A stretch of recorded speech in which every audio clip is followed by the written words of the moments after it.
है। आपका घर स्वर्ग बने, आपकी जिंदगी स्वर्ग बने, आपका जीवन मंगलमय हो, आपके घर की नारियां नारायणी का रूप धारण करके घर में देवी के समान दर्शन दें, आपके घर के पुरुष देवता की तरह सुंदर स्वरूप में दिखाई दें, आपके बच्चे ब्रह्म के समान आंगन में खेलते रहें और आपके घर में कभी भूत प्रेत चुड़ैल मरही मसान नटवीर खबीस जिंद परिंद ओझा वेगा नाउत जंतर मंतर तंत्र टोना टंबर जादू साढ़े साथी सनिस्त्र मंगल टेढ़ा सीधा शकुन अपशकुन लफड़िम लफड़ा सब खत्म हो जाए, ऐसा आशीर्वाद है। ये सब फालतू ढोंग ढकोसला में मत फंसो, अल्लम गल्लम फालतू बातें। कोई नींबू काट कर डाल दिया, धागा लपेट कर लाल रंग लगाकर चावल छिड़क कर बस तुम घबरा गए कि ये भैया नींबू तो कट गया, अब दूसरे नंबर पर हम भी कट सकते हैं। अरे इससे कुछ होने वाला नहीं। अगर इसमें जंतर मंतर कुछ होता तो इंडिया के सारे नींबू इकट्ठा करके कटिंग करा के लाल रंग लगा के धागा बांध के और जंतर मंतर करके पाकिस्तान पर फेंक देते, सब खत्म हो जाते आतंकवादी। वो नींबू से कुछ होने वाला? ये तो सब ढोंगियों का काम है, फालतू तुम्हें भटकाते रहते। ज्योतिष के चक्कर में भी मत फंसो कि ये रेखा देख लो, वो रेखा, रेखा ओखा से भी कुछ होने वाला नहीं। क्योंकि दान जो हम देते हैं, ये दान, इसका पुण्य हमारे पास ही आता है लौट करके। इसका पुण्य ऐसा नहीं कि इधर उधर चला जाए, ये पुण्य हमको ही मिलता है दान का। राजा वीरभद्र के राज्य पर बलवान राजा ने चढ़ाई किया, राजपाट ले लिया। राजा वीरभद्र पति पत्नी राजा रानी मेहमान का भेष बना करके निकल गए। बलवान राजा के सैनिकों ने पकड़ा, तुम कौन हो? तो कहा हम मेहमान हैं, हमसे कोई मतलब नहीं। तो छोड़ दिया, तो राज से बाहर हो गए। थोड़े दिन रिश्तेदारों के यहाँ कुछ खाया पिया, रिश्तेदार भी सम्मान करना बंद कर दीजिए। ये तुम्हारे पास अगर कुछ ना हो तो रिश्तेदार भी तुम्हारा सम्मान नहीं करेगा, ये भी याद रखना। इसलिए मैं आपसे निवेदन करूंगा कि आप अपने को मजबूत बनाइए, अन्यथा तुम्हारे घर से कोई रिश्तेदारी भी नहीं जोड़ेगा। ना तो बेटी देगा, ना तुम्हारी बेटी लेगा। तुम्हारे घर में सब कुंवारे लोग पड़े रहेंगे। इसलिए मैं निवेदन करता हूं कि आपसे कि हमेशा धनवान भी रहो, गुणवान भी रहो और ऐसे काम करो जिससे तुम्हारा नाम भी रहे। अन्यथा बैठने का स्थान भी लोग नहीं देंगे। स्वार्थी दुनिया है, बड़ा संसार विचित्र है। ये तुम्हारे जो बहुत धनवान रिश्तेदार हैं वे तुमको सोच समझ कर न्योता देते हैं कि अरे कमजोर है, दे दो, अच्छा कोई बात नहीं, तो न्योता भी देना बंद कर देते हैं। ये दारू पीने से काम नहीं चलेगा, बीड़ी सुट सुट पीने से काम नहीं चलेगा। आपको संपन्न होना पड़ेगा, तभी आपको रिश्तेदारों में कद्र मिलेगी, अन्यथा कद्र नहीं होगी, अभद्र व्यवहार होगा आपके साथ। और साधु संत में भी अगर कमजोर हो गए ना, तो साधु संत को दूसरा साधु संत भी नहीं पूछेगा। इसमें भी लफड़ा है साधुओं में भी। मैं पहली बार गुजरात गया तो एक साधु ने मेरी ओर 1 रुपया फेंका, जोर से 10 फीट दूर गिरा रुपया। बोला ले लो चले जाओ। उसने सोचा ये भिखारी है, मुझको सोचा। और मैं तो पूरे इंडिया के सर्वे पर निकला था, मुझे देखना था लोग क्या करते हैं, कैसे करते हैं। तो 1 रुपया मेरे मन में पहले तो वह ना उठाऊं, फिर हमने सोचा ले लो, भागे भूत लंगोटी भली, 1 रुपया भी ठीक है। ले लिया मैंने। 10 साल में मैंने साधना किया, तपस्या किया, स्वाध्याय किया और तैयार हुआ। फिर वही गुजरात में जब मैं गया तो रथ की बग्घी पर बिठाकर ढोल बाजे बजा करके उन्होंने हमको 51,000 दक्षिणा दिया और बोले आपका दर्शन मिला, हम धन्य हो गए। हमने कहा पहले जो भिखारी था वो भी अब धन्य सबको करने लगा। ये संतों में भी आप मेहनत नहीं करोगे तो आप कबाड़ खाना हो जाओगे। कितना कबाड़ी साधु घूम रहा है, कबाड़ खाना लेकर बस खोपड़ी खोले इधर उधर घूम रहा, फालतू चक्कर काट रहा। संत लाइन में भी मेहनत करना चाहिए और भक्त लाइन में भी मेहनत करो। भक्त बनो लेकिन कंगाल भक्त ना बनो। भक्त बनो तो ऐसे भक्त बनो जैसे कृष्ण भगवान भक्त तो थे, अपने गुरु के शिष्य थे, पर उनके पास सोने की द्वारिका थी, सोने के महल में रहते थे। ऐसे तुम कृष्ण जैसी भक्ति करो और सोने के महलों में रह करके अपने गुरु का नाम याद किया करो। कदाचित तुम्हारी गरीबी नहीं मिट रही है तो सेवरी बन करके कुटिया में भगवान गुरु को याद कर लिया करो। और गरीबी कैसे नहीं मिटेगी? गरीबी कोई ऐसी चीज नहीं है जो कोई जानदार प्राणी हो तुमको पकड़ कर बैठ गई है। गरीबी मिटाने का फार्मूला है पति पत्नी लड़ाई न करो, गरीबी मिट जाएगी। भाई भाई सलाह से काम करो, गरीबी मिट जाएगी। जल्दी बंटवारा मत करो, गरीबी मिट जाएगी। काम डट के करो, गरीबी मिट जाएगी। काम के घंटे बढ़ाओ, आराम के घंटे घटाओ। आलस से बिल्कुल न रखो, नशा व्यसन कोई मत करो, फिजूल खर्ची मत करो, टाइम पास मत करो। फटाफट स्नान करो, फटाफट भोजन करो, फटाफट काम करो। जरा जल्दी करो, स्पीड करो, झटपट बर्तन मांज डालो, झटपट भोजन बना दो। रसोई में 6-6 घंटे घुसे मत रहो, 2 घंटे में फाइनल करके निकलो रसोई से बाहर और फट से बर्तन मांजो, झट से कपड़े धो, फैलाओ, सुखा दो। अपने कपड़े तहा कर समेट कर अच्छी तरह से रख लो और गाली गलौज ना करो और गुरु का नाम लो, प्रवचन सुनो, स्वभाव को सुंदर बनाओ, व्यवहार को साफ सुथरा रखो और वाणी में मिठास पैदा करो। बोलने की कला सीख लो, गरीबी लाखों कोस दूर हो जाएगी, तुम अमीर हो जाओगे, मालवाला। आंख मूंद करके पढ़ना शुरू करो। जितनी बेटियां सुख चाहती हैं, शांति चाहती हैं, इनको 2 काम करना चाहिए। नंबर 1 प्रवचन सुनना चाहिए, नंबर 2 इनको पढ़ने में पूरा मन लगा लेना चाहिए। और ये बेटे लोग भी पढ़ने में मन लगा लो। आपको जैसे अर्जुन को मछली की आंख केवल दिखती थी, ऐसे तुमको केवल अपने शिक्षा का लक्ष्य दिखाई देना चाहिए और कुछ नहीं दिखना चाहिए। एक दिन पढ़ लिख करके तुम जब तैयार होगी ना, तहसीलदार बनोगी, एसपी बनोगी और 2 स्टार दरोगा जी बनोगी और उस समय तुम कलेक्टर बनकर आओगे, बैरिस्टर बनकर आओगे, जज बनकर आओगे, तो तुम्हारा गांव में नहीं, एरिया में नहीं, जिले में पूरा सम्मान होगा, नाम होगा, काम होगा, धन धाम होगा और लोग कहेंगे वास्तव में उनके बेटे बेटियों ने तो कमाल करके दिखा दिया। इसलिए मैं सभी बेटे बेटियों से कहता हूं कि कृपया टाइम मत पास करो। कितने बेटे लोग हैं उनको मैं देखता हूँ इधर उधर सड़क किनारे खड़े रहते हैं, टांग टेढ़ी करके खड़े होते हैं। न जाने कौन फैशन बनाया है, किस हीरो से सीखा है, लंगड़ा हीरो इनको लंगड़ खाना बना दिया। और लड़कियां भी कितना टाइट पैंट पहनकर खड़ी होती हैं, ऐसा लगता है कुश्ती लड़ना चाहती हैं। ये सब नौटंकी मत कर, ठीक से ढीले कपड़े पहन, पढ़ाई में मन लगा, मोबाइल के चक्कर में मत पड़, फैशन मत बना, बाल इधर उधर मत छितरा, बांध ले बालों की गठरी, काम शुरू कर।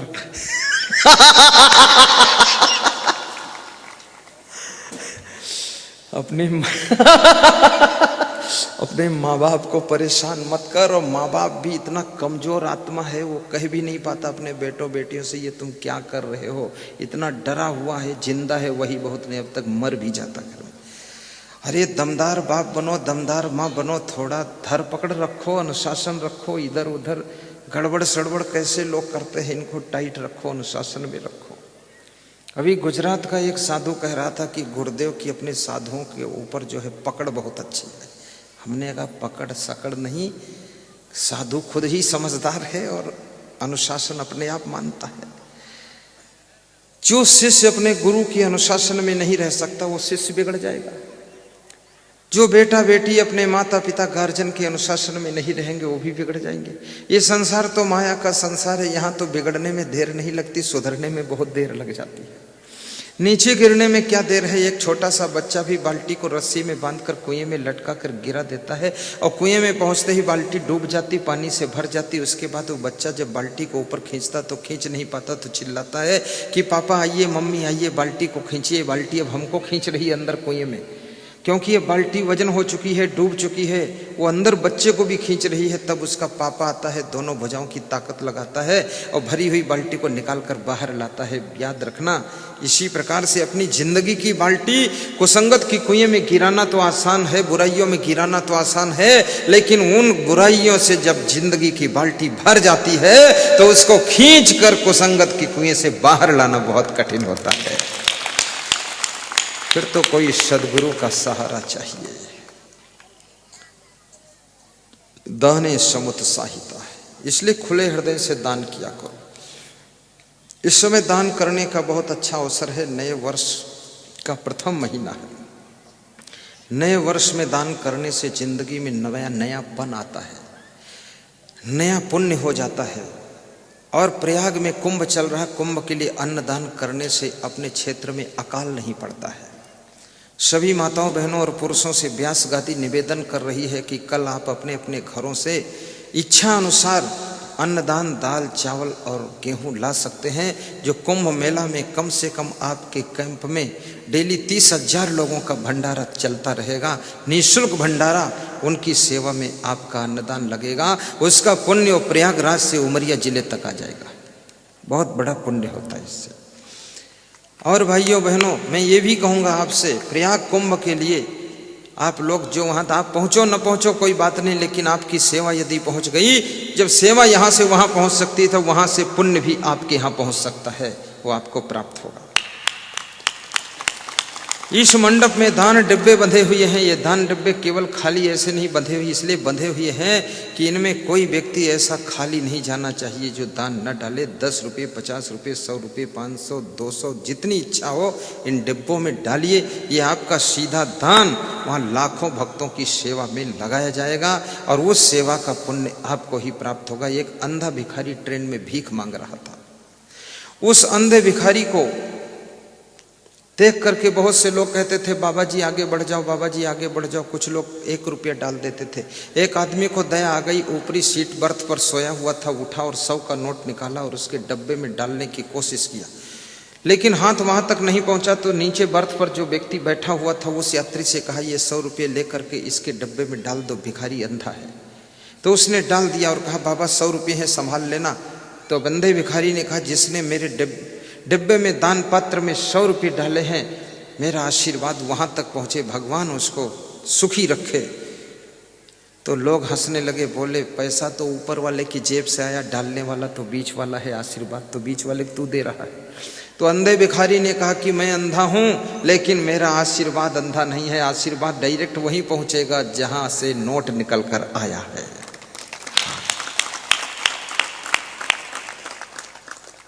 दारिद्र्यनाशनं दानं शीलं दुर्गतिनाशनम् अज्ञाननाशिनी प्रज्ञा भावना भयनाशिनी। सीधे बैठ जाओ, गौर से सुनना, बहुत अच्छी बात बताऊंगा। मित्रे अवंचकता, हे राम, तुम मित्रों के साथ में कपट नहीं करते हो, इसलिए तुम राम भगवान माने गए हो। जो मित्रता में शत्रुता का धर्म नहीं करता है।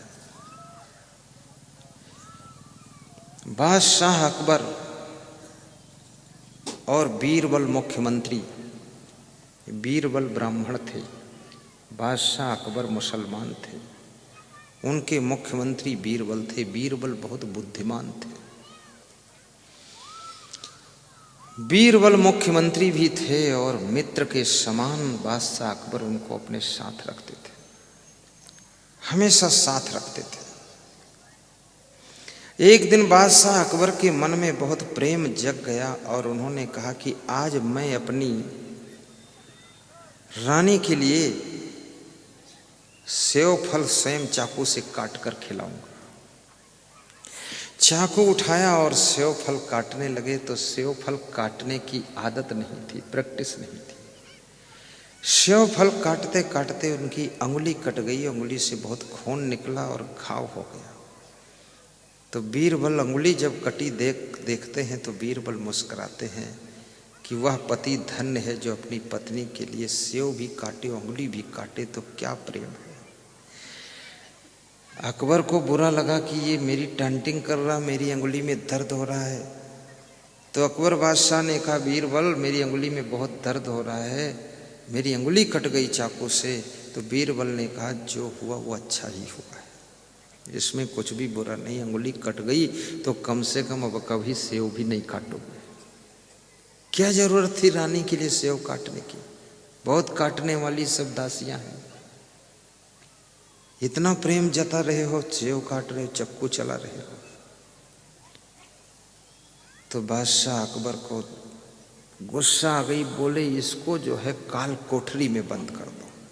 तो काल कोठरी में सजा दे दिया कि 2 महीने की सजा है, काल कोठरी में बंद रखो इसको। अब बीरबल मुख्यमंत्री काल कोठरी में जेल में बंद है। बीरबल भी सोच रहा ये भी अच्छा हुआ, कम से कम 2 महीने तो रेस्ट मिलेगा। मूर्ख के चक्कर में रोज तिकड़म होता था, आराम से रहना। कितने लोग जेल में जाते वहाँ बहुत खुश होते हैं, क्योंकि जेल में बहुत से झंझटों से छुट्टी भी मिल जाती।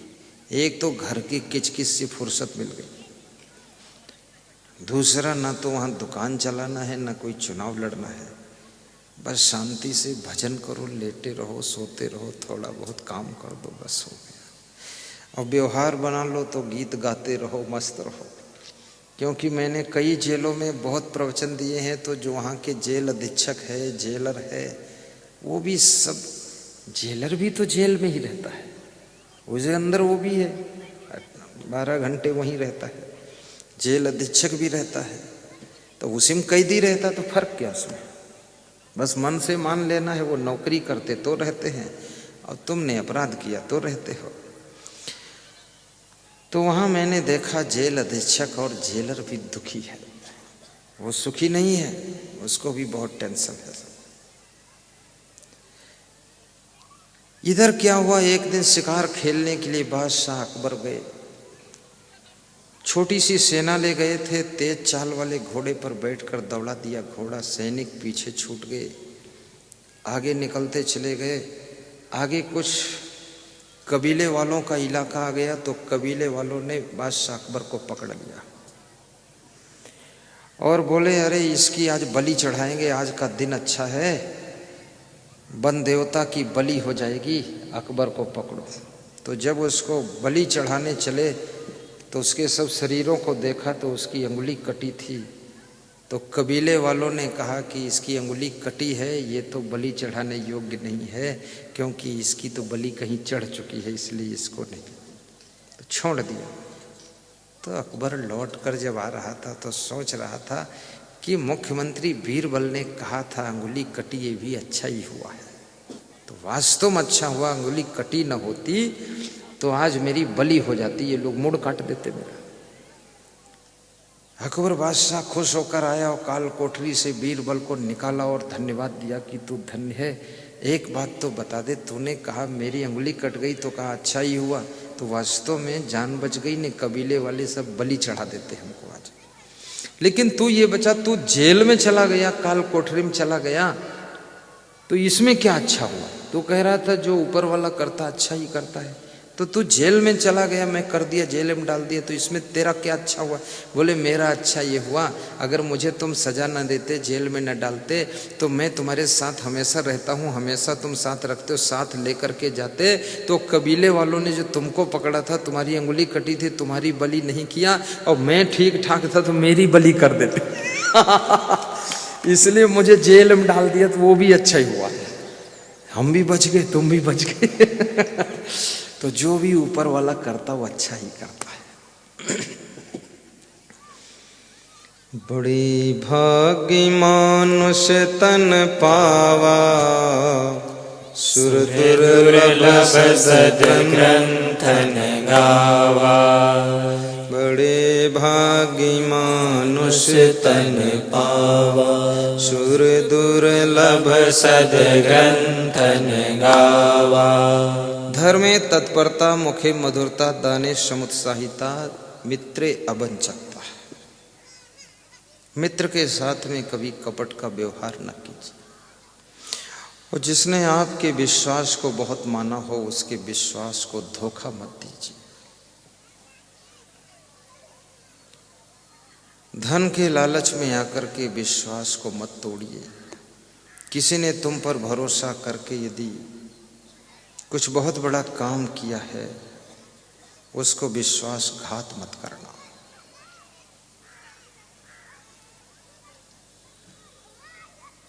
बहुत बड़ी बात है, गौर से इसको समझना।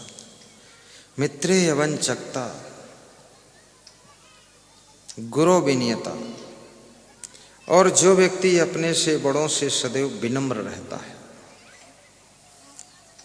ये राम का गुण है, जो विनम्रता पूर्वक सबके साथ व्यवहार करता है। अहंकार हमेशा तुम्हारा नुकसान करता है, अभिमान हमेशा तुमको नीचे गिराता है। नम्रता हमेशा तुमको बड़ा बना देती है। नानक नन्हे होए रहो जैसे नन्ही दूब, सबई घास जरी जात है दूब खूब की खूब। भाइयों बहनों, जंगल में एक बहुत बड़ा सरोवर था और सरोवर के किनारे बहुत सुंदर पार्क भी लगा हुआ था। पार्क में तरह तरह के फूल लगे हुए थे। उन फूलों में एक गुलाब का फूल लगा हुआ था और गुलाब का पौधा वो बहुत छोटा था, उसमें एक ही फूल था और उसके नीचे एक पत्ती गुलाब की थी। तो गुलाब की पत्ती बार बार मन में सोचती थी कि मेरा तो कोई महत्व ही नहीं है, मैं खामखा लगी हूँ गुलाब के पौधे में। जो कोई आता गुलाब को देखता, गुलाब को धन्यवाद देता, गुलाब को छूता, गुलाब को सूंघता, और मैं फालतू इस गुलाब के साथ लटकी हुई हूँ। मैं किस काम की, मेरा तो कोई सम्मान ही नहीं, कोई महत्व ही नहीं। ऐसा वो सोच रहा था। इतने में ही जोर से आंधी आई, तूफान आया, बरसात हुई, पानी जोर से बरसा, तो पेड़ पौधे जो थे सब लुढ़क गए, गिर गए।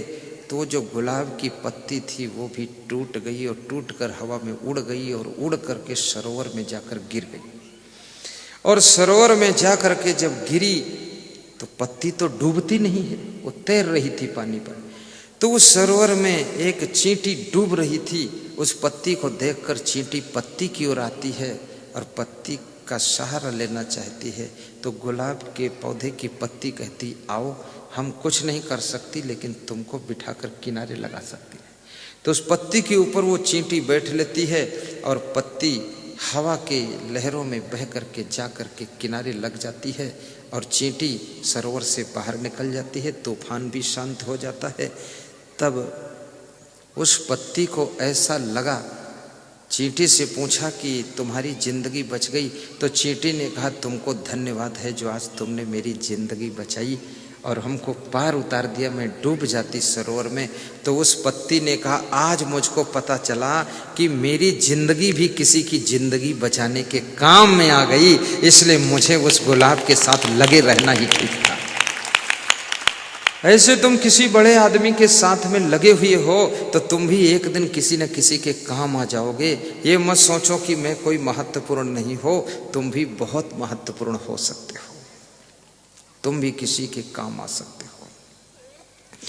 किसी के काम जो आए उसे इंसान कहते हैं, पराया दर्द अपनाए उसे भगवान कहते हैं। पराया दर्द अपनाए उसे भगवान कहते हैं। किसी के काम जो उसे इंसान कहते हैं, पराया दर्द अपनाए उसे भगवान कहते हैं, उसे भगवान कहते हैं। बोलिए सद्गुरु भगवान की जय। मित्रे वंचकता गुरु विनीयता। नम्रता के साथ बड़े लोगों के साथ में भी लगे रहो, तुम भी किसी के जीवन की रक्षा कर सकोगे। चित्त गंभीरता। चाणक्य कहते हैं कि हे राम, आपके चित्त में चंचलता नहीं है, आपका चित्त बहुत गंभीर है, इसलिए तुम भगवान कहे गए हो। आचार्य शुचिता, आपके आचरण भी बहुत पवित्र है। और साथ साथ में शास्त्रेषु विज्ञात्रता गुणे रसिकता, आप में विभिन्न प्रकार के नए नए गुणों को सीखने की भी कला है। हमेशा नए नए गुणों को सीखने की इच्छा रखिए कि कुछ नया सीखूं, कुछ बड़ा सीखूं, जिंदगी भर विद्यार्थी बने रहो। आपके देश के प्रधानमंत्री नरेंद्र मोदी विदेश में जाते हैं, उनके बारे में मैंने सुना है कि वो पुस्तक लेकर जाते हैं और हवाई जहाज में जो टाइम मिलता है तो उसमें पढ़ते रहते हैं, क्योंकि ज्ञान की कोई सीमा नहीं होती है। इसको जितना सीखोगे उतना ज़्यादा तुम्हारे अंदर निखार आता रहे। और जो लोग पुस्तकों की रचना करते हैं उनकी पुस्तकों में अपने जीवन का पूरा अनुभव निचोड़ कर रख देते हैं। आपको अगर बिजनेस में बहुत आगे बढ़ना है तो अंबानी एंड अंबानी पुस्तक पढ़ लीजिए, आप देखिए फिर। और आपको जिंदगी में बहुत ज़्यादा सफल होना है, उन्नति करना है, तो उन्नति कैसे करें ये पुस्तक यहाँ स्टॉल पर मिलती है, उसको पढ़िए। और आपको सुख शांति पाना है तो सुख की खोज पुस्तक का अध्ययन कीजिए, जीने की राह पढ़ लीजिए, उसको ले लीजिए। आपको थोड़ा मस्ती से रहना है तो भजनावली पुस्तक खरीद करके थोड़ा भजन गुनगुनाते रहिए। और आपको ज़्यादा आनंद में रहना है तो आज मेरे पास में एक सज्जन आए थे, कह रहे थे मेरा बेटा ऐसा बेटा है कि आपका प्रवचन हमसे भी ज़्यादा सुनता रहता, हर समय सुनता है। प्रवचन सुनने से आप हमेशा आनंद में रहोगे। मोबाइल के यूट्यूब में प्रवचन सुनिए और उसको सब्सक्राइब भी कीजिए। और सब्सक्राइब करने के साथ साथ में लाइक कीजिए और लाइक के बाद उसको जो है व्हाट्सएप में शेयर भाई किया, उसका प्रचार प्रसार भी कीजिए। और आस्था भजन चैनल में रात्रि को 9 बजे टीवी में देखिए प्रवचन। और सज्जनों याद रखना, अपने रिश्तेदारों को भी बताइए कि ये एक प्रवचन आता है, इसको सुनिए, देखिए आपका दामाद कितना सुंदर हो जाएगा। आपके भांजे भी बहुत अच्छे हो जाएंगे सत्संग सुन करके, आपके सास ससुर भी सुधरेंगे और आपकी साली भी सुधर जाएगी। नहीं, कितने लोगों की तो साली इतनी खतरनाक है कि बहुत खतरे में डाल देती है, और कितने लोगों की सासू तो आतंकवादी है, कुछ न कुछ हुड़दंग मचाती रहती है। ये सास ससुर साली साला को भी सुधारना जरूरी है। तुम्हारी जिंदगी जिनसे जुड़ी है, अगर वे लोग गलती करेंगे तो भी तुमको अशांति पैदा हो। तुम कितने अच्छे हो लेकिन फिर भी तुमको पूरी शांति तभी मिलेगी जब तुमसे जुड़े हुए लोग भी अच्छे होना चाहिए, अन्यथा तुमको शांति नहीं मिलेगी।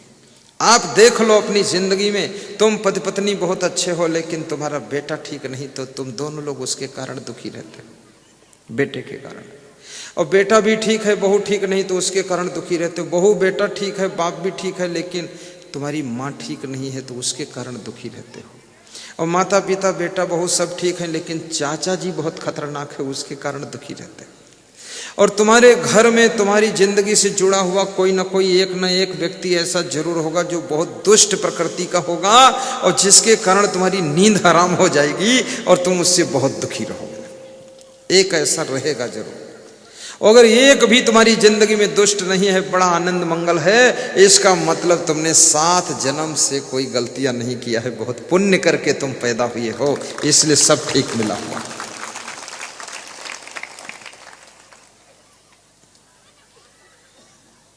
शास्त्रेषु विज्ञात्रता, और जो शास्त्रों की जानकारी रखता है, शास्त्रों का अध्ययन भी करता है, वो राम का रूप होता है।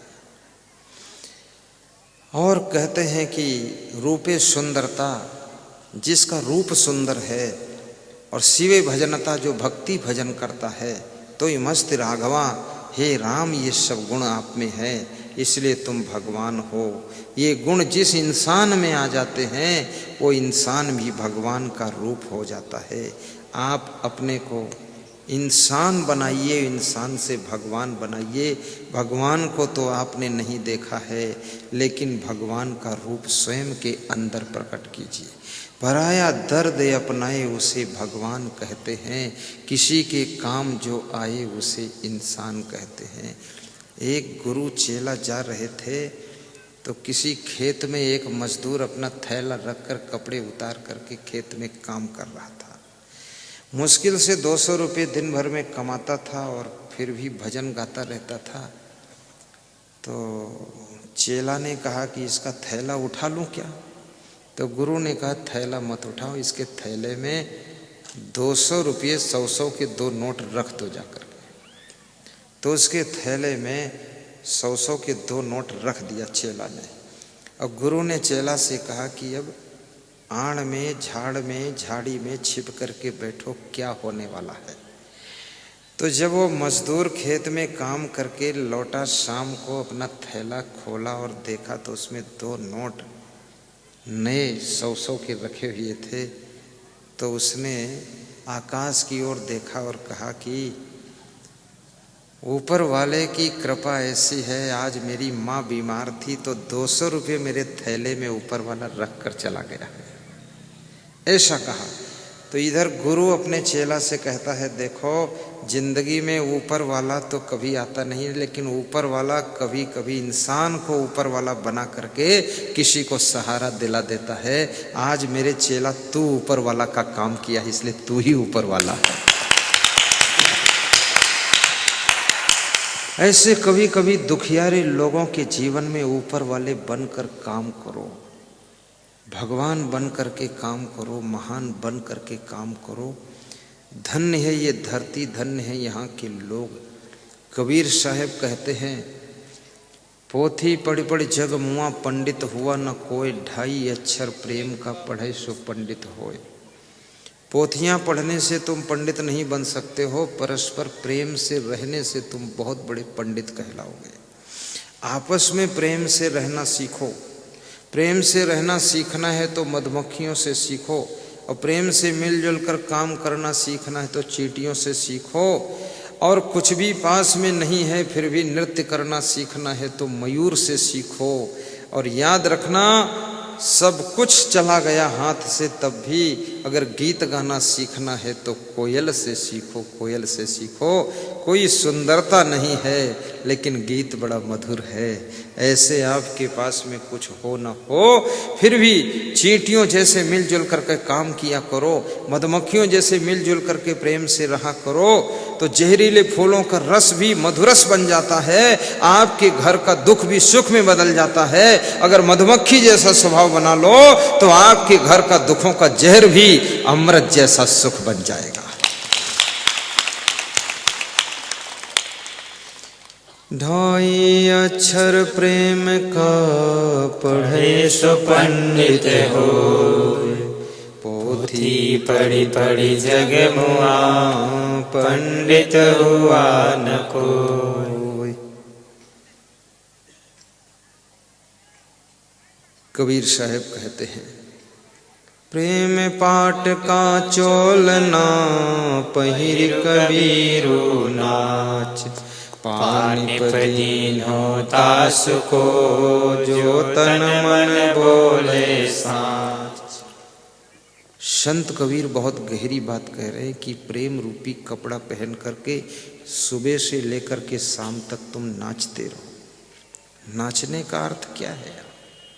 कबीर जैसा बड़ा शब्द भी नाचने को कह रहा है। कबीर का नाचना कुछ और नाचना है। कबीर का नाचना ये कमर हिलाना वाला नाचना नहीं है। कबीर के नाचने का अर्थ है सुबह से लेकर के शाम तक जितने कार्य करते हो वह सब कार्य प्रेम पूर्वक करो। झाड़ू भी लगाओ तो प्रेम से लगाओ, और झाड़ू लगाने में अपना अपमान मत समझो। कितने लोगों के अंदर इतना अभिमान होता है कि झाड़ू नहीं लगाऊंगा, झाड़ू क्या कोई मैं भंगी हूँ? तो उनसे पूछो, जब सुबह लेटरिन करते हो तो शौच क्यों करते हो? टट्टी साफ करते हो अपनी, ये तो माँ भंगी तुम हो। फिर उसको मत साफ करो, टट्टी लगाए घूमो, खूब बदबू फैलाओ। तो उसको साफ करते हो, झाड़ू से कचड़ा नहीं साफ कर सकते। और फिर बड़ी मजे की बात यह है, झाड़ू लगाते लगाते आदमी कहाँ पहुंच जाता है। अभी मैं देखता हूं हमारे निवास पर कोई भक्त आए, वहां कोई कचड़ा वचड़ा नहीं मिलता, बिल्कुल क्लीन मिलेगा। हमारे एक छोटे बाबा है, वो सफाई करते रहते। ये बाबा सफाई खूब करते, इधर वाले बाबा भी खूब करते हैं। सफाई नहीं करोगे वहाँ कूड़ा कचरा इतना इकट्ठा होगा, जो दर्शन करने आएगा वो तुम्हारा दर्शन करे कि इस कबाड़ खाने का दर्शन करे। और दर्शन से कल्याण ऐसे नहीं होगा, तुम्हारे पास कोई आए तो उसको व्यवस्था देख करके भी वो सीखता है आदमी, वहाँ से प्रेरणा लेता है।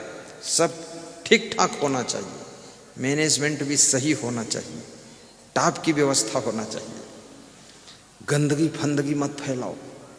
अभी जैसे मैंने टाफी खाने को दिया प्रसाद, कितने लोग इसी में झिल्ली डाल देंगे टाफी की। अगर बुद्धिमान है तो टाफी खा लो, लेकिन झिल्ली जेब में रख दो, वहाँ बाहर फेंक देना कहीं। लेकिन कितने ऐसे होशियार हैं, कहते हैं झिल्ली यहीं डालूंगा, गुरुजी झाड़ू लगाओ तुम। साफ सफाई ही तो स्वर्ग है बाहर का। अंदर की सफाई अंदर का स्वर्ग है और बाहर की सफाई बाहर का स्वर्ग है। आपका घर स्वर्ग बने, आपकी जिंदगी स्वर्ग बने, आपका जीवन मंगलमय हो, आपके घर की नारियां नारायणी का रूप धारण करके घर में देवी के समान दर्शन दें, आपके घर के पुरुष देवता की तरह सुंदर स्वरूप में दिखाई दें, आपके बच्चे ब्रह्म के समान आंगन में खेलते रहें और आपके घर में कभी भूत प्रेत चुड़ैल मरही मसान नटवीर खबीस जिंद परिंद ओझा वेगा नाउत जंतर मंतर तंत्र टोना टंबर जादू साढ़े साथी सनिश्र मंगल टेढ़ा सीधा शकुन अपशकुन लफड़िम लफड़ा सब खत्म हो जाए, ऐसा आशीर्वाद है। ये सब फालतू ढोंग ढकोसला में मत फंसो, अल्लम गल्लम फालतू बातें। कोई नींबू काट कर डाल दिया, धागा लपेट कर, लाल रंग लगाकर, चावल छिड़क कर, बस तुम घबरा गए कि ये भैया नींबू तो कट गया, अब दूसरे नंबर पर हम भी कट सकते हैं। अरे इससे कुछ होने वाला नहीं। अगर इसमें जंतर मंतर कुछ होता तो इंडिया के सारे नींबू इकट्ठा करके, कटिंग करा के, लाल रंग लगा के, धागा बांध के और जंतर मंतर करके पाकिस्तान पर फेंक देते, सब खत्म हो जाते आतंकवादी। वो नींबू से कुछ होने वाला? ये तो सब ढोंगियों का काम है, फालतू तुम्हें भटकाते रहते। ज्योतिष के चक्कर में भी मत फंसो कि ये रेखा देख लो, वो रेखा ओखा से भी कुछ होने वाला नहीं। अभी मैंने पिछले गांव में जहां पर मेरा प्रवचन हो रहा था, गांव का नाम बताओ बेटे, गुरुखाम खेड़ा, डिस्ट्रिक्ट सागर में। वहाँ एक आदमी रोज मेरे पास सुबह शाम आता था, तो उसका रेखा मैंने देखा तो उसकी भाग्य रेखा अच्छी, बुद्धि रेखा अच्छी, जीवन रेखा अच्छी, हृदय रेखा अच्छी, सब अच्छी। लेकिन बड़ा गरीब, बड़ा कबाड़ खाना, उसकी पत्नी भाग गई, उड़ीसा में पड़ी है 6 महीने से, आ नहीं रही है, घर में सब कले कलेश है। तो हमने कहा आपका ये बर्बाद सब कैसे हुआ, रेखाएं तो बहुत अच्छी हैं। तो बोले बर्बाद तो हो गया, रेखा तो अच्छी है गुरुदेव। तो हमने कहा रेखा भी फेल खा गई तुम्हारे जैसे दुष्टों के साथ में। रेखा क्या करे जब स्वभाव ठीक नहीं है, क्रोध बहुत आता है, अभिमान अकड़ ज्यादा है, गम खा नहीं सकते, समता ले नहीं सकते, सहनशीलता बिल्कुल है नहीं, मीठी बाड़ी बोलते नहीं, जहाँ देखो वहाँ भिड़ जाते हैं। तो रेखाएं भी सब कट पिट कर बर्बाद हो गई है, कुछ नहीं होगा। नरेंद्र मोदी की रेखा मैंने देखा तो उसकी रेखा भाग्य रेखा बहुत अच्छी है ही नहीं, लेकिन मेहनत करके वो गम खाकर वो आदमी इतना ऊंचे उठ गया। उसकी रेखा में इतनी दम नहीं, उससे अच्छी रेखा तो हमारी है, तुम्हारी बहुत अच्छी उससे है, लेकिन वो उधर कैसे पहुंच गया? क्योंकि जो आदमी रेखा उखा से कुछ नहीं, जो आदमी अपने स्वभाव को अच्छा बनाता, चरित्र को अच्छा बनाता और वाणी को संभालता, अपने में निखार लाता, नए नए गुण धारण करता है, गम खा लेता है, सह लेता है और दबंग भी रहता है और विभिन्न गुणों का गुलदस्ता बनता है, उसके हाथ में रेखा हो ना हो, अरे रेखा छोड़ो, हाथ भी कट गया हो तो भी वो सफल हो जाएगा। हाँ, कहाँ टेंशन में फालतू पड़ते हैं। तो ऐसे जीवन को समझना, सब माताओं बहनों का भाग्य भी चमके, ऐसी मैं शुभकामना करता हूँ। और आपका चरित्र अच्छा रहे, आप कहीं इधर उधर यत्र तत्र अन्यत्र आकर्षित न हो, फालतू जगहों में आपका मन न फंसे, आप अपने लक्ष्य में हमेशा डूबे रहें, ऐसी मैं शुभकामना करता हूँ।